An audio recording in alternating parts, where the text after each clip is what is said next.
Hello students, so today I am going to start a new topic, that is the Consumer Protection Act 1986 which is amended by the Consumer Protection Act 2002.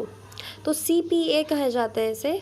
तो CPA क्या है? CPA provides redress to a consumer when the goods purchased are defective और services provided are subject to some deficiency. तो ये आपको नाम से ही समझ में आ रहा होगा कि ये कंज्यूमर्स जो कस्टमर्स होते हैं उनके प्रोटेक्शन के लिए ये एक्ट बनाई गई है. 1986 में ये बनाई थी, फिर इसका अमेंडमेंट हुआ और फिर द कंज्यूमर प्रोटेक्शन एक्ट 2002 बनी. अब CPA इसे कहा जाता है. ये क्या करती है बेसिकली? ये रिड्रेस यानी कि रेमेडीज़ प्रोवाइड कराती है किनको? कस्टमर्स को. कब प्रोवाइड कराती है रेमेडी? जब जो गुड्स एंड सर्विसेज जो भी है परचेज हुई है कंज्यूमर द्वारा, या तो उनमें कुछ डिफेक्ट्स होते हैं या फिर जो सर्विसेज प्रोवाइडेड होती हैं उनमें कुछ कमियां रहती हैं. जब ये दो चीज़ें प्रेजेंट रहती हैं गुड्स एंड सर्विसेज में, तब कंज्यूमर्स को रिड्रेस करने के लिए the consumer protection act 2002 the consumer protection act 1986 बना गया था. तो CPA क्या करता है बेसिकली? कंज्यूमर को रिड्रेस करता है, एक special sets of courts provide कराता है. इस वजह से जो कंज्यूमर्स होते हैं उन्हें लॉयर एंगेज करने की ज़रूरत नहीं होती और क्विक रेमेडी या क्विक रिलीफ मिलता है.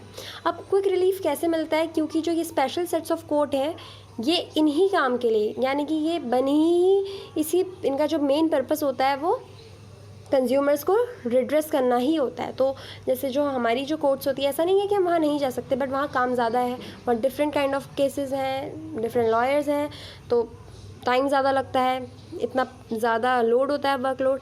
बट जो कंज्यूमर प्रोटेक्शन एक्ट है, अगर हमें उससे रिलेटेड कोई प्रॉब्लम है तो हम डायरेक्ट इन कोर्ट्स में जाते हैं, ठीक है, और हमें क्विक रिलीफ मिल जाता है. Now who is consumer? Consumer है कौन?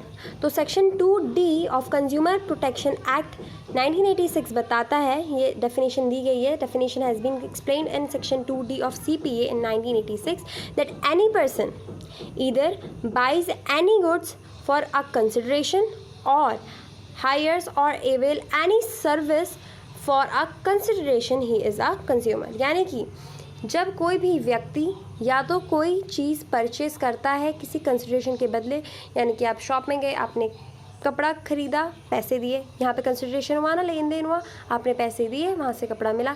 या तो कोई ऐसा करता है, या फिर आप कहीं रेस्टोरेंट में जा रहे हैं खाना, तो वहाँ की आप सर्विसेज ले रहे हैं, स्पा में जा रहे हैं वहाँ की सर्विसेज ले रहे हैं, फन सिटी वगैरह कहीं भी जा रहे हैं, तो वो आपने उसकी चीज़ के बदले भी आपने वहाँ रुपये दिए हैं, आपको वो सर्विसेज प्रोवाइड हो रही हैं, तब भी आप कंज्यूमर कहलाए जाएंगे.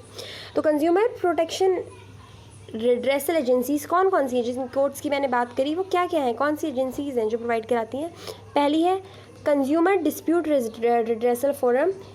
ये डिस्ट्रिक्ट फोरम भी होती है, यानी कि ये समझ जाइए कि डिस्ट्रिक्ट लेवल की चीज़ें ये सॉल्व करती है. कंज्यूमर डिस्प्यूट रिड्रेसल कमीशन, ये स्टेट कमीशन, यानी कि जो स्टेट के अंदर कमीशन केसेस होते हैं उन्हें सॉल्व करती है. एंड तीसरा national consumer dispute redressal commission, इसे द नेशनल कमीशन भी कहा जाता है. तो ऑब्वियस सी बात है कि इनका जो इनकी टेरिटरी के अकॉर्डिंग, इनके जोग्राफिकल एरिया या फिर उसके अकॉर्डिंग ही इनका वर्कलोड भी होता है और पैसों के हिसाब से भी होता है. जैसे कि limits of working of this agencies कैसी है? डिस्ट्रिक्ट फोरम कहाँ तक करता है? जब कोई केस अप टू 20 लाख तक कर सकता है ये. स्टेट कमीशन 20 लाख से 1 करोड़ के बीच में कर सकता है, और नेशनल कमीशन जब 1 करोड़ से भी बड़े कोई डिस्प्यूट होता है उन्हें सॉल्व करने के लिए. अब इसके जो आगे का वीडियो है उसमें हमें अलग अलग तरीके से पढ़ने पड़ेंगे. डिस्ट्रिक्ट अलग, स्टेट अलग और नेशनल अलग. तो उसमें मैं अलग अलग वीडियोस बनाऊंगी, ठीक है. तो स्टे ट्यून्ड. Thank you.